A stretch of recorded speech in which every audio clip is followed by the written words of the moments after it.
So, day 4 of Painful Wisdom. Today I want to ask the question, what is real self-love?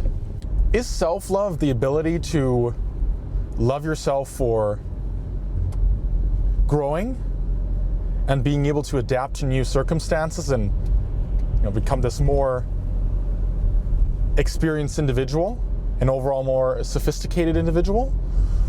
Or is it loving yourself for what you are in the moment and accepting that you are good the way you are and that perhaps improvement is not necessary?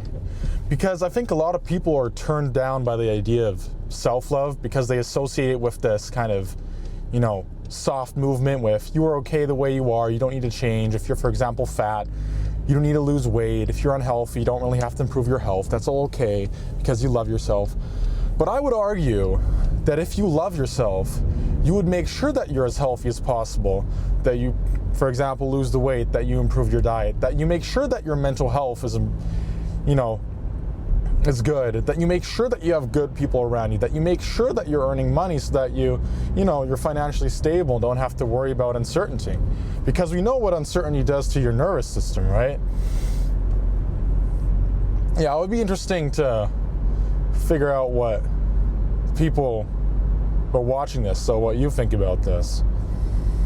But I think that self-love is actually loving yourself for, the ability that you have to become better by the day. And I'm not implying that this means that you have to accept that you're never good enough. No, I think that you just have to say to yourself, you're good enough today to be better tomorrow. Because this, first of all, eliminates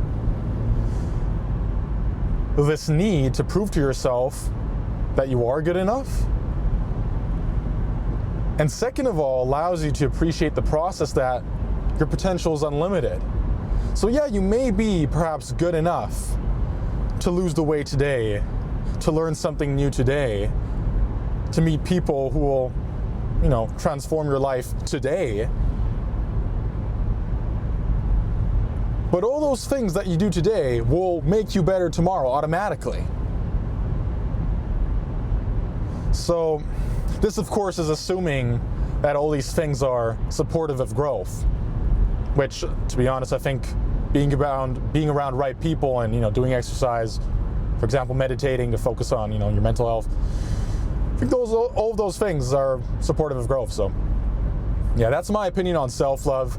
I used to struggle with it because I used to think that it's, some statement people use to just justify their complacency or laziness, and I was not really fond of that. But the more I dive into, the way how I now see it, it all of a sudden makes sense, and I would argue that it's crucial to living a better life. I mean, I used to live on this whole theory of self-hatred for like 2 to 3 years, and I kept on asking myself the question, does it work? Does this bring me closer towards my goals? But the more I now shift from self-hatred to self-love to actual self-love, so love for the growth, love for my ability to, get better by the day, the more I realize that self-hatred is just like fucking stupid. It's like it's so dumb. There's no fucking point in it.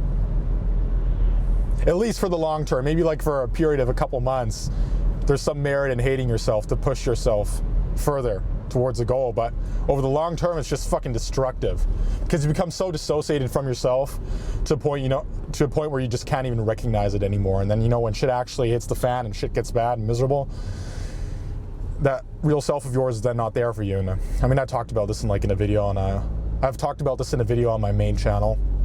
I can link it. You'll be up here somewhere or up there. Yeah.